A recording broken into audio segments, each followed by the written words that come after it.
Welcome, everybody, to this edition of Attention Talk Video. I'm your host, Attention Coach Jeff Copper, and I'm here with Dr. Andrew Cutler. Dr. Cutler, you do some work with the Tampa Bay Devil Rays. Can you speak to that a little bit? Sure. I'm a psychiatrist who specializes in ADHD. I do research and I do treatment and I publish articles and speak quite a bit. And I've been treating professional athletes in a variety of sports for over 15 years now. And I'm fortunate enough to get to work with the Tampa Bay Rays, the baseball team, and I work with other Major League Baseball teams. And I've worked with the PGA Tour and with retired NFL players. So it's very exciting. I'm a former athlete myself, and I feel like I know about ADHD and I know about sports. Sure. So it's fun So to do. I'm interested from your perspective, because you're working with athletes to optimize their performance. What are some of the things that you look at and focus on that are key? Well, we should be very clear. I'm not a sports psychologist. I'm a psychiatrist, so I'm a physician, and I don't work on, in general, improving performance. I work with athletes who have ADHD or depression and anxiety or sometimes substance abuse issues. And so what I'm trying to do is help address those issues to put them on a level playing field so that they can show what they can do. It seems to me you want to get them on a level playing field, but I'm just kind of curious from your perspective, from a psychology perspective, I would think that some of the things that they would struggle with more than the average person, one would be, I'm going to say arousal. Being able to say, I need to be up now. That's right. And I want to be down, as opposed to reversing that. Is from your perspective, observing, is that material?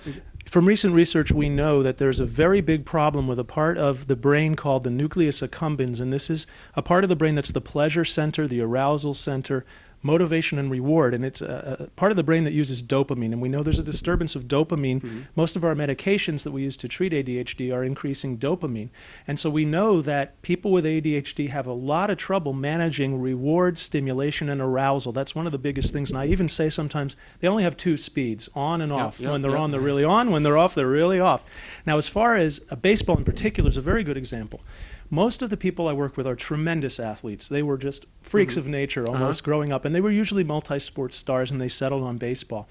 When they're coming up, they could play baseball, they could have fun with it, they could be in the moment, and they were so good at it. It came naturally to them.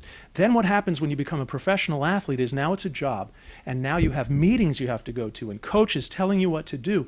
You have to remember where you're going. You have to plan for a trip if you're going out of town.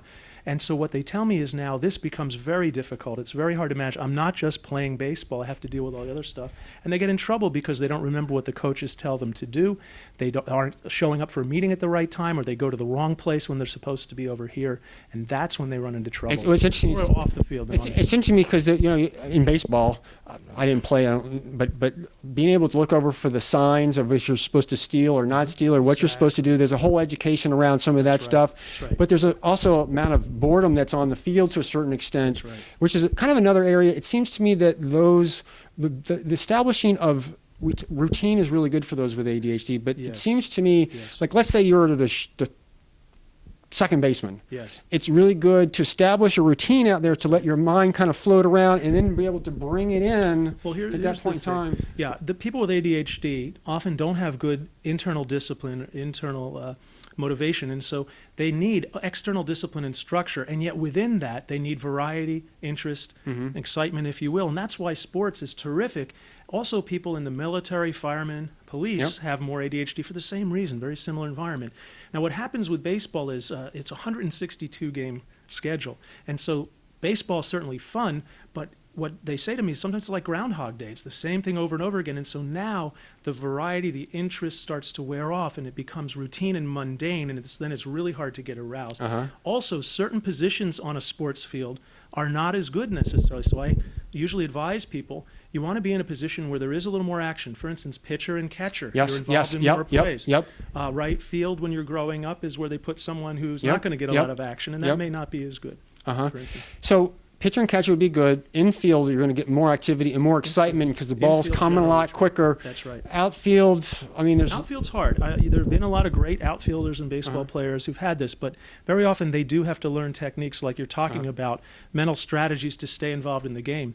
I've worked with several of them, for instance, who will tell me, I'm sitting there in the middle of the game and I can hear everything the crowd is saying. I'm distracted by that. One guy told me about in the middle of a pressure-packed game and an airplane went overhead and he just started watching the airplane instead of paying attention to the game.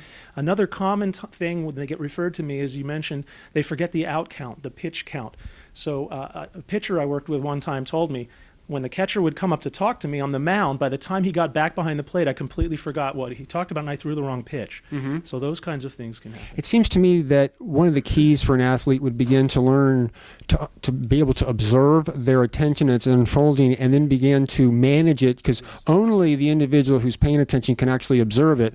And for an ADHD athlete, it becomes more important to actually zero in on that stuff and build routines and those habits to bring yourself to remember those things when that happened and to spice some stuff up. Is that? Well, I always say knowledge is power. The more you understand how your brain is working and how it's wired, because the ADHD brain is wired differently.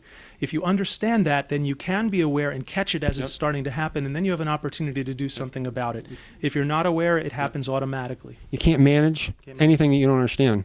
Any other, just for ADHD athletes, any other tips or things that you'd... Very quickly, there's a very important tip, and that's knowing how the brain works, the biology of this. The ADHD brain is less efficient. It has to work harder to do things. And so anything that stresses the ADHD brain is not good. The brain can only use two things for fuel, oxygen and glucose. Blood carries these to your brain, so if blood is made of water, if you get dehydrated, that's a problem.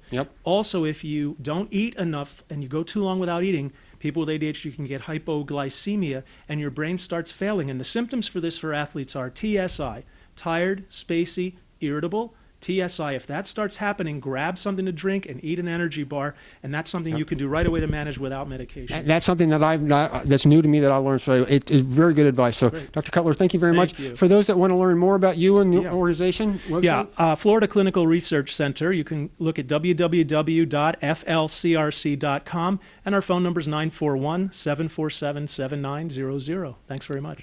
Thank you much, Brett, and catch us for another great edition of Attention Talk Video. Take care. Thanks, Jeff. Bye-bye. Bye.